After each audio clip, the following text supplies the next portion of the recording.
হরে কৃষ্ণা। শুরু করছি আমলকি একাদশী সংক্রান্ত যাবতীয় তথ্য। এই দিনটি উপবাস এবং ভগবান বিষ্ণুর উপাসনা দ্বারা চিহ্নিত করা হয়। আমলকি একাদশীকে আমলা একাদশীও বলা হয়। এই বিষয়ে একটি কথা আপনাদের জানিয়ে দেওয়া, রঙ্গভারী একাদশীও কিন্তু এই একই দিনে পালিত হয়। এই একাদশীতে ভগবান বিষ্ণু ছাড়াও ভগবান শিব ও মাতা পার্বতীর পূজা করা হয় এবং ভগবান বিষ্ণুর পূজা নিষ্ঠা সহকারে করেন। সেই দিন কথিত আছে বারাণসীর পবিত্র নগরীতে রঙ্গভারী একাদশী পালিত হয়, যেখানে ভক্তরা পূজায় বাবা বিশ্বনাথ এবং মাতা গৌরীকে গুলাল নিবেদন করেন। গুলাল অর্থে আবির বা রং, যেটাকে আমরা চলতি কথায় বলি। বিশ্বাস করা হয় যে এই দিনে শিব ও শক্তি বারাণসী শহরে আসেন। অপরদিকে আমরা আমলকি একটি মহা ঔষধি গাছ, সে সম্পর্কে কম বেশি সকলেই জানি। হিন্দু শাস্ত্র অনুযায়ী আমলকি গাছে আমলকি একাদশীর দিন ভগবান বিষ্ণু সহিত দেবদেবীরা বিরাজ করেন। সেই কারণে আমলকি একাদশীর গুরুত্ব হিন্দু সনাতনীদের কাছে অত্যন্ত গুরুত্বপূর্ণ। আসবো এবার আমলকি একাদশী ব্রতকথা মাহাত্ম্য নিয়ে। ভক্তি এবং বিশ্বাস ভরে অবশ্যই এই ব্রতকথা শুনবেন। শাস্ত্রে বর্ণিত আছে সমস্ত দুরারোগ্য ব্যাধি থেকে নিরাময় হয় এই ব্রত একবার শ্রবণ মাত্রেই। হরে কৃষ্ণা। শুরু করছি ব্রতকথা। কিংবদন্তি বা আমলকি একাদশী ব্রতকথা ব্রহ্মাণ্ড পুরাণে বশিষ্ঠ মুনি এবং রাজা মান্ধাত্তার মধ্যে কথোপকথন হিসেবে উল্লেখ করা হয়েছে। কাহিনীটি রাজা চিত্ররথের সাথে জড়িত। যুধিষ্ঠির বললেন, হে কৃষ্ণ, মহাফলদাতা বিজয়া একাদশীর কথা শুনলাম। এখন ফাল্গুন মাসের শুক্লপক্ষের একাদশী যে নামে বিখ্যাত তা বর্ণনা করুন। শ্রীকৃষ্ণ বললেন, হে মহাভাগ যুধিষ্ঠির, মান্ধাত্তার প্রশ্নের উত্তরে মহাত্মা বশিষ্ঠ এই একাদশীর মহিমা কীর্তন করেছিলেন। আপনার কাছে এখন আমি সেই কথা বলছি। এই একাদশীর নাম আমলকি। বিষ্ণুলোক প্রদানকারী রূপে এই একাদশী বিশেষভাবে মহিমান্বিত। একাদশীর দিন আমলকি বৃক্ষের তলে রাত্রি জাগরণ করলে সহস্র গাভীদানের ফল লাভ হয়। হে পাণ্ডুনন্দন, পূর্বে ব্রহ্মার রাত্রিতে দৈনন্দিন প্রলয় উপস্থিত হলে স্থাবর জঙ্গম সহ দেবতা অসুর ও রাক্ষস সব কিছুর বিনাশ হয়। তখন ভগবান সেই কারণে সমুদ্রে অবস্থান করেন। তার মুখপদ্ম থেকে চন্দ্রবর্ণের এক বিন্দু জল ভূমিতে পড়ে। সেই জলবিন্দু থেকে একটি বিশাল আমলকি বৃক্ষ উৎপন্ন হয়।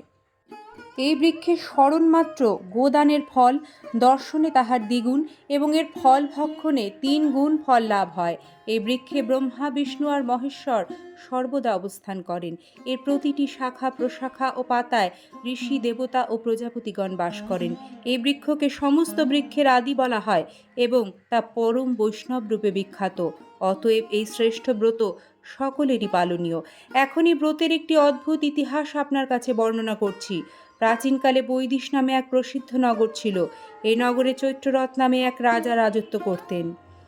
চন্দ্রবংশীয় পাশাবিন্দু রাজার পুত্ররূপে তিনি জন্মগ্রহণ করেন। তিনি অত্যন্ত শক্তিমান ও ঐশ্বর্যশালী ছিলেন। শাস্ত্র জ্ঞানেও তিনি ছিলেন সুনিপুণ। তার রাজ্যের সর্বত্রই মনোরম আনন্দপূর্ণ এক দিব্য পরিবেশ লক্ষ্য করা যেত। প্রজারা ছিলেন বিষ্ণু ভক্তি পরায়ণ। সকলেই একাদশী ব্রত পালন করতেন। তার রাজ্যে কোনো অভাব অমঙ্গল ছিল না। এইভাবে প্রজাদের নিয়ে রাজা চৈত্ররথ সুখে দিন যাপন করতে থাকেন। একসময় ফাল্গুনী শুক্লপক্ষের দ্বাদশী যুক্ত আমলকি তিথি সমাগত হওয়ায় রাজ্যের সকলেই এই ব্রত পালনের সংকল্প করলেন। ওই দিন প্রাতঃস্নানের পর প্রজাদের নিয়ে রাজা ভগবান শ্রীবিষ্ণুর মন্দিরে যান। সেখানে সুবাসিত জলপূর্ণ কলস, ছত্র, বস্ত্র, পাদুকা, পঞ্চরত্ন ইত্যাদি দিয়ে সাজিয়ে স্থাপন করেন। তারপর ধূপ দীপ দিয়ে যত্ন সহকারে মুনি ঋষিদের দ্বারা পরশুরাম মূর্তি সমন্বিত আমলকির পূজা করেন। হে পরশুরাম, হে রেণুকার সুখবর্ধক, হে ধাত্রী, হে পাপ বিনাশিনী আমলকি, তোমাকে প্রণাম। আমার অর্ঘ্য জল গ্রহণ করো। এইভাবে দিনে যথাবিধি পূজা, স্তব, স্তুতি, নৃত্যগীত করে রাজা ভক্তি ভরে সেই বিষ্ণু মন্দিরে রাত্রি জাগরণ করতে লাগলেন। এমন সময় দৈবযোগে একটি ব্যাধ সেখানে উপস্থিত হয়। পূজার সামগ্রী সহ বহু ব্যক্তিকে একত্রে রাত্রি জাগরণ করতে দেখে সে খানিকটা কৌতূহলাক্রান্ত হলো। সে ভাবল, এসব কি ব্যাপার? বিষ্ণু মন্দিরে প্রবেশ করে বসে পড়ল। কলসের উপর স্থাপিত বিষ্ণু মূর্তি দর্শন করল। ভগবান বিষ্ণু এবং একাদশীর মাহাত্ম্য সে মনোযোগ দিয়ে শুনল। সারাদিন ওই ব্যাধ কিছুই আহার করেনি। এইভাবে ক্ষুধায় কাতর হয়ে সেখানে সে রাত্রি জাগরণ করল। পরদিন প্রজাসহ রাজা নগরের দিকে যাত্রা করলেন। সেই ব্যাধও তার গৃহে ফিরে গেল। এরপর একসময় ব্যাধের মৃত্যু হলো। একাদশীতে রাত্রি জাগরণ ব্রত প্রভাবে সেই ব্যাধ পরবর্তী জন্মে এক রাজ্যের রাজা হয়ে জন্মালেন। পরবর্তী জন্মে এক রাজ্যের অধীশ্বর রূপে তিনি সেই যে ব্যাধ নিযুক্ত হলো। জয়ন্তী নামে এক নগরী ছিল, সেখানে বিদুরথ নামে এক রাজা বাস করতেন। ওই ব্যাধ বিদুরথ রাজার মহাবলী পুত্র রূপে জন্মগ্রহণ করেন। তার নাম হয় বসুরথ। 1,00,000 গ্রামের আধিপত্য তিনি লাভ করলেন। তিনি ছিলেন সূর্যের মতো তেজস্বী, চন্দ্রের মতো কান্তিমান ও পৃথিবীর মতো ক্ষমাশীল। বিভিন্ন সদ্গুণে ভূষিত বসুরথ পরম বিষ্ণু ভক্তি পরায়ণ ছিলেন। এই মহাদাতা রাজা একবার শিকার করতে গিয়ে পথ ভুলে যান। গভীর জঙ্গলের মধ্যে ক্ষুধায় পীড়িত হয়ে ক্লান্তিবশত তিনি শুয়ে পড়েন। এমন সময় কতগুলি পর্বত নিবাসী ম্লেচ্ছ রাজার কাছে এসে নানাভাবে উৎপীড়ন করতে থাকে। রাজাকে তাদের শত্রু মনে করে তারা তাকে হত্যা করতে চেষ্টা করে। পূর্বে এই রাজা আমাদের পিতামাতা, পুত্র পৌত্র সবাইকে মেরে ফেলেছে, আমাদের গৃহ ছাড়া করেছে। এরকম বলতে বলতে ম্লেচ্ছরা রাজাকে হত্যা করার জন্য উদ্যত হন।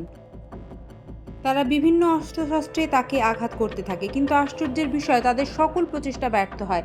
রাজার কোনো ক্ষতি তারা সাধন করতে পারেনি। তখন রাজার শরীর থেকে নানা অলঙ্কারে বিভূষিতা এক পরমা সুন্দরী স্ত্রী মূর্তি আবির্ভূতা হন।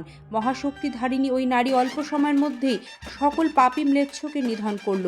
রাজার নিদ্রা ভঙ্গ হলো। এই ভয়ানক হত্যাকাণ্ড দেখে রাজা অত্যন্ত বিস্মিত হলেন। তিনি বলতে লাগলেন, আহা, আমার শত্রুদের হত্যা করে কে আমার প্রাণ রক্ষা করলো? এমন কৃপালু কে আছে? আমি তার প্রতি আমার কৃতজ্ঞতা প্রকাশ করছি। এমন সময় দৈববাণী হলো, ভগবান কেশব ব্যতীত শরণাগতকে রক্ষা করবার আর কে আছে? তিনি শরণাগত পালক। দৈববাণী শুনে তিনি ভক্তিযুক্ত চিত্তে গৃহে ফিরে এলেন। তারপর প্রজাসহ মহাসুখেন্দ্রের মতো নিষ্কণ্টক রাজ্য ভোগ করতে লাগলেন। বশিষ্ঠ বললেন, হে রাজন, যে মানুষ এই পরম উত্তম আমলকি একাদশী ব্রত পালন করেন তিনি নিঃসন্দেহে বিষ্ণুলোক প্রাপ্ত হন। হিন্দু পুরাণ অনুসারে আমলকি একাদশীর অনেক তাৎপর্য রয়েছে। ভক্তরা অত্যন্ত আবেগ ও ভক্তি সহকারে আমলকি একাদশীর উৎসব পালন করেন। পূজা এবং ব্রত সরাসরি ভগবান বিষ্ণুর কাছে দান করা হয়েছে। এই একাদশীতে যারা উপবাস করেন তারা পরম মুক্তি লাভ করেন এবং অবশেষে বৈকুণ্ঠে পৌঁছান। বৈকুণ্ঠ হলো অপার্থিব স্থান, যেখানে পরম ভগবান শ্রীহরি বাস করেন। একে সকল প্রকার পাপ ও অপরাধ থেকে পরিপূর্ণ মুক্তি বলে মনে করা হয়। হরে কৃষ্ণা।